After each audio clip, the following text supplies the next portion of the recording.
الشيطان الرجيم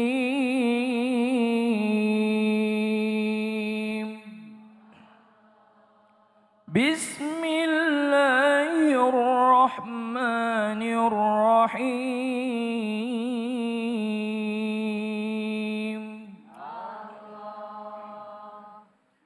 قال يا قوم اعملوا على مكانتكم إني عامل فسوف تعلمون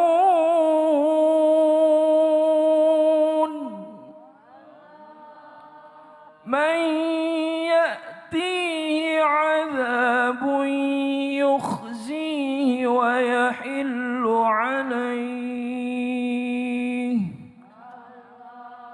ويحل عليه عذاب مقيم صدق الله العظيم.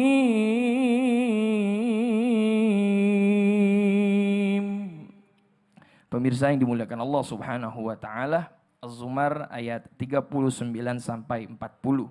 Di sini Allah Subhanahu wa taala mengingatkan kepada kita semua melalui Nabi Muhammad sallallahu alaihi wasallam agar kita senantiasa bekerja pada tempatnya masing-masing. Ya, begitupun juga Nabi sallallahu alaihi wasallam inni amil. Nabi sallallahu alaihi wasallam bekerja juga sesuai dengan manusia biasa. Maka Nabi sallallahu alaihi wasallam terkenal basyarun la kal basyar, manusia tapi tidak seperti manusia biasa. Ya, luar biasa. Oleh karena itu, kadang-kadang yang sering dilupakan oleh orang banyak adalah ketika dia sering mencari rizki, pagi berangkat, pulang sampai tengah malam, ya kadang-kadang ketemu keluarganya juga, ya sekedarnya saja, baru 1 jam ketemu keluarga, sudah balik lagi, tanpa memikirkan kesehatan. Harta boleh dicari tapi pikirkan kesehatan. Kenapa? Kalau harta bisa dicari, tapi ketika badan sudah sakit, badan sudah merasakan lemas, badan sudah, mohon maaf, sudah rapuh, ketika semuanya itu sudah ada sinyal-sinyal penyakit, itu sudah tidak ada lagi bisa gantinya. Tidak ada lagi gantinya. Maka pikirkanlah ketika kita mencari rizki, ya faktor kesehatan. Ya, Bismillahirrahmanirrahim. Kemudian yang kedua, bagaimana Ustadz agar cara kita mencari rizki mendapat keberkahan dari Allah Subhanahu wa taala. Caranya adalah yang dikatakan Ibnu Abbas dalam hadis marfu', potongannya luar biasa.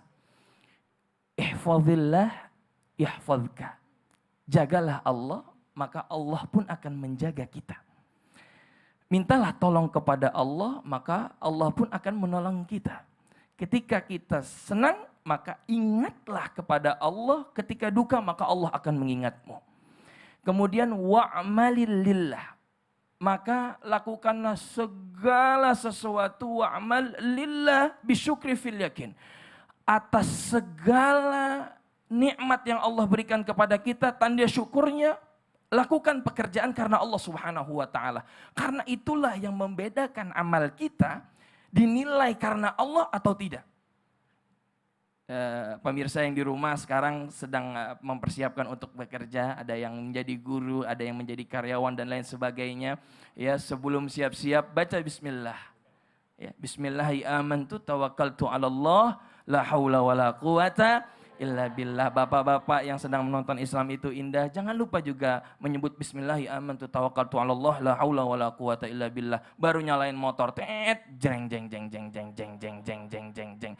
Ya, jadi ada di situ sertakan Allah, sertakan Allah, sertakan Allah. Agar apa? Agar mendapatkan keberkahan, agar kita juga ditolong oleh Allah Subhanahu wa ta'ala. Andaikan, mohon maaf, kita keluar rumah, kita mencari nafkah, kita mencari rizki, kemudian mohon maaf Allah takdirkan kita wafat. Masya Allah.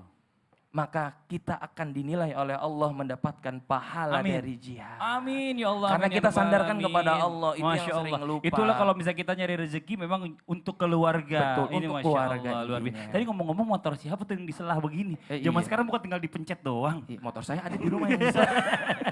beneran. Jazakallah khair. Makasih banyak Ustaz Abdul Kafi atas penjelasannya. Mudah-mudahan bermanfaat buat semua. Alhamdulillah. Jamaah. Kita lanjut nih dari awal segmen tadi, orang udah penasaran sebenarnya mana yang harus didahulukan nih. Bicara masalah tentang karir atau keluarga. Karena dua-duanya penting, saling mendukung ya Bu ya. Kira-kira yang mana ya Bu ya? Bengong semua, oh awas bengong-bengong tak ada laler lagi masuk. Ini Masya Allah. Yuk kita minta penjelasannya, jawabannya dari guru kita nih. Ustadz Maulana, tepuk tangan buat Ustadz Maulana, silakan Ustadz. Baik, bismillahirrahmanirrahim, kita langsung jawab saja. Yang mana didahulukan karir atau keluarga. Jangan tanya dengan sisi yang sama, tapi sisi yang berbeda. Pemikiran laki-laki dan perempuan beda. Kalau laki-laki tanggung jawab, kalau perempuan kasih sayang. Sekali lagi, laki-laki tanggung jawab. Karena penopang, makanya laki-laki itu lebar di atas, lancip di bawah, segitiga terbalik. Kalau perempuan segitiga utuh, lebarnya di bawah, lancipnya di atas. Lebarnya di bawah karena ada rahim. Ada rahim, lancipnya di atas karena yang tajam, mulutnya gitu. Jamaah. Kalau laki-laki lebar di atas, apa? Menopang tanggung jawab, lancipnya di bawah, enggak usah dibahas. Laki-laki akan memilih karir. Diri baru keluarga. Makanya laki-laki itu kerjaan baru hobi, keluarga belakangan. Laki-laki. Kalau perempuan beda. Perempuan lebih mendahulukan keluarga. Rela badannya dirusak untuk melahirkan hamil 12 kali. Rela demi anak. Betul tidak, Bu? Rela berhenti bekerja demi anak. Tanya Daud Sakti. Istrinya berhenti kerja demi anak. Tuh, gitu. Kenapa wanita itu lebih mendahulukan keluarga, diri, karir belakangan? Itulah wanita.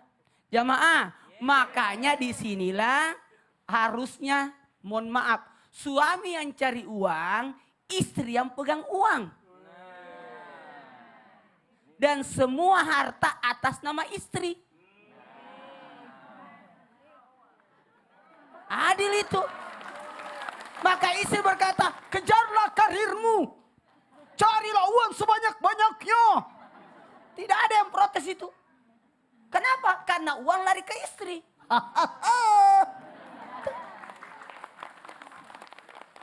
Tepuk tangan dari tadi ini. Maka saya mau tanya. Jadi harusnya gimana?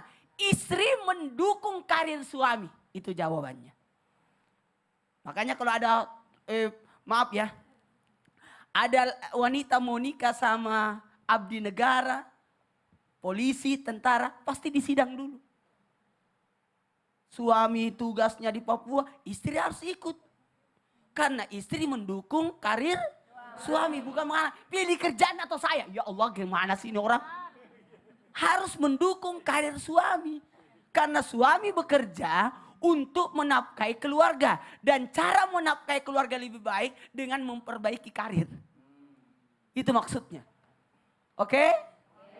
Makanya harus bersinergi antara suami dan istri. Cobalah belajar dari Umi Maki. Masya Allah. Umi Maki tugas, suami yang jaga di luar.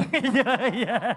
Ini Masya Allah. Tapi kalau misalnya suaminya lagi nggak punya istri gimana? Seandainya mungkin berpisah atau mungkin udah jadi duda, nitipnya ke temennya nggak boleh? Itulah gunanya ada anak. Oh gitu. Yang nitipin ke siapa? Apa Uangnya ke itu siapa? lagi? Anak lah. Kok anak udah Lari bisa ke emang? anak. Oh lari ke anak. Yang dititipin uangnya ke? Ke anak. Oh lewat? Rekening anak. Ya emang lebih bagus sih yang dititipin ke istri ya Ustadz ya, Masya Allah luar biasa. Ustadz jazakallah khair, makasih banyak atas penjelasannya, mudah-mudahan bermanfaat buat semua. Alhamdulillah. Jamaah. Alhamdulillah, kalau tadi istrinya udah nanya, sekarang suaminya gantian nanya. Ayo Di, ada yang mau ditanyain gak Di? Ini dari tadi kepikiran terus gitu, kalau misalnya kalau kita sebagai suami kan kita berkarir gitu ya. Wis luar biasa. Berkarir. Career nih. Nah itu tapi untuk bisa memberikan pendidikan agama untuk anak tuh gimana bagi waktunya, terus itu gimana konsentrasinya, itu how? How? Ustaz Ahmad Khan silakan dijawab. Mic-nya kayaknya lagi pingsan, bentar ganti dulu ya. Bismillahirrahmanirrahim. Ketika orang tua sibuk mencari nafkah di luar rumah, sehingga tidak ada waktu untuk memberikan pendidikan kepada anak, maka ketahuilah bahwasanya Rasulullah Shallallahu Alaihi Wasallam bersabda di dalam hadis riwayat Imam Tirmidzi, kata Rasulullah, manahulu walidun waladuhu afdala min adabin hasan. Tidak ada pemberian yang paling berharga dari orang tua terhadap anaknya melebihi daripada ilmu, baik itu dari segi ilmu ataupun adab dan akhlak. Jadi ketika orang tua sibuk mencari nafkah, lalu lupa untuk memberikan pendidikan kepada anaknya, maka orang tua sebenarnya telah menyebabkan anaknya terjerumus dalam hal-hal yang tidak diperkenankan. Kenapa? Karena nanti anak akan memiliki masa depan yang tidak baik. Karena kalau kita lihat perkembangan pergaulan di zaman sekarang sudah sangat membahayakan. Sehingga anak itu harus punya pondasi pendidikan agama yang kuat dari kecil. Maka disinilah orang tua harus menjaga anaknya dengan memberikan pendidikan agama. Kata Allah Subhanahu wa taala dalam Al-Qur'an, "Ku anfusakum wa ahlikum naro." Jagalah keluarga kalian, diri kalian dari siksa api neraka.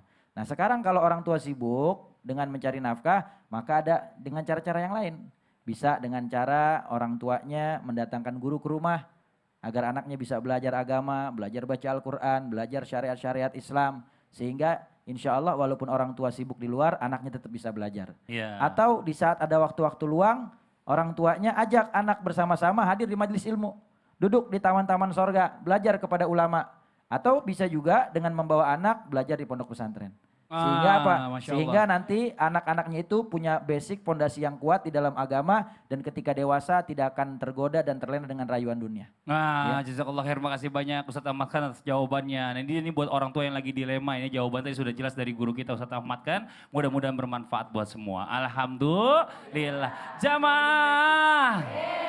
Kalau tadi sudah dijawab oleh Ustadz Maulana bicara tentang karir atau keluarga, ini saling menopang dua-duanya. Ibarat sayur kalau tanpa garam juga nggak enak ya Bu ya, hambar ya Bu ya. Jadi dua-duanya harus sinergi orang bilang. Istri mendukung suami supaya karirnya makin bagus, yang nikmatin juga istri dan anak-anaknya. Ini Masya Allah luar biasa. Dan sekarang sebenarnya seperti apakah kunci rumah tangga bahagia dalam Islam? Walaupun suami istri memiliki banyak kesibukan dalam karir mereka. Yuk kita minta penjelasan kembali dari guru kita, Umi Maki. Mohon izin waktunya. Punten Umi, tepuk tangan buat Umi Maki. Bismillahirrahmanirrahim. Pemirsa yang dirahmati Allah, subhanallah, apa sih yang harus dilakukan supaya kunci seperti apa supaya kita mencapai kebahagiaan? Artinya kebahagiaan bukan hanya di dunia, melainkan kebahagiaan juga dunia dan akhirat. Yang paling utama adalah ini pelajaran untuk kita semua bahwa untuk saling mengingatkan kepada pasangan kita supaya lebih mencintai Allah daripada pasangannya masing-masing. Jangan buat Allah cemburu. Kok Allah bisa cemburu? Iya. Terkadang ada banyak sekali di antara kita yang terlalu mencintai pasangannya dibanding mencintai Allah. Sementara subhanallah, lihat di dalam Al-Quran dikatakan innallaha yahulu bainal mar'u wa qalbah. Sesungguhnya Allah lah yahulu bainal mar'u wa qalbah, yang mengikat seseorang hamba dengan hatinya. Sekarang bagaimana ikatan batin kita, ikatan kasih sayang kita bisa terikat dengan pasangan kita, sementara kita tidak mencintai ya Sang Pencipta yang menciptakan cinta untuk kita dan pasangan kita. Itu yang paling utama harus kita lakukan. Setelah kita sama-sama mengingatkan kepada pasangan kita untuk saling mengingatkan mencintai Allah daripada pasangan kita, maka akan timbul hal-hal yang positif. Apa itu? Akan timbul saling bisa berkomunikasi, bahkan selalu menjaga komunikasi dengan baik. Ini kunci yang tidak kalah pentingnya. Bun, pernah dikatakan ini sih miskom, jadinya berantakan. Nah, jangan dikira miskom ini hanya terjadi di luar rumah tangga saja. Miskom di dalam, miskom tahu Bun, bukan baskom. apa Bu? Miskomunikasi, jadi salah paham. Jangan dikira salah paham hanya terjadi di luar keluarga saja. Di dalam keluarga pun akan terjadi kesalahpahaman kalau tidak ada komunikasi. Bunda mau kemana? Kasih kabar, komunikasi. Apalagi subhanallah, saya lihat bunda-bunda sekalian gadgetnya Masya Allah.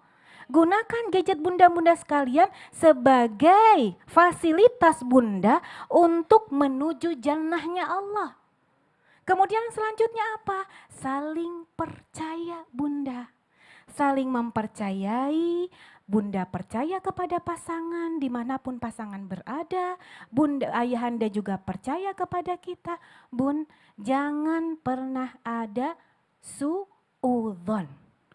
Lihat, pernah dengar nggak? Mama sih suka suudzon sama papa. Hati-hati ketika seseorang mengatakan kamu suka suudzon sama saya, itu pun salah satu bentuk dari suudzon. Memangnya dia tahu bahwa istrinya suudzon kepada suami? Tidak tahu. Ini kadang-kadang kita sudah melontarkan, papa sih suka suudzon sama mama. Padahal kalimat itu pun sudah merupakan bentuk suudzon kita terhadap pasangan kita. Lalu selanjutnya apa? Saling menghargai. Sekecil apapun jerih payah suami, sekecil apapun pemberian suami, sekecil apapun kebaikan suami, kita hargai, kita apresiasikan. Kemudian selanjutnya apa? Saling menjaga. Bunda, yang dijaga itu bukan cuma fisik.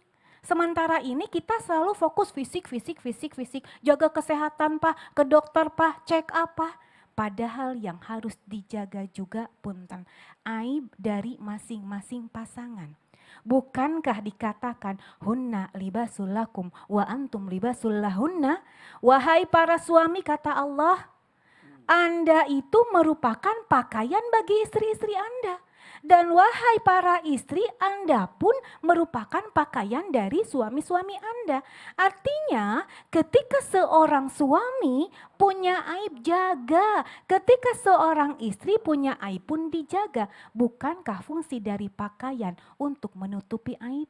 Dan tak kalah pentingnya adalah untuk saling memaafkan. Ketika istri punya kesalahan, maafkanlah dan jangan lupa minta maaf. Dan punten, yang harus diingat, terkadang perempuan selalu ingin mendengar kalimat maaf. Yang susah. Yang sulit.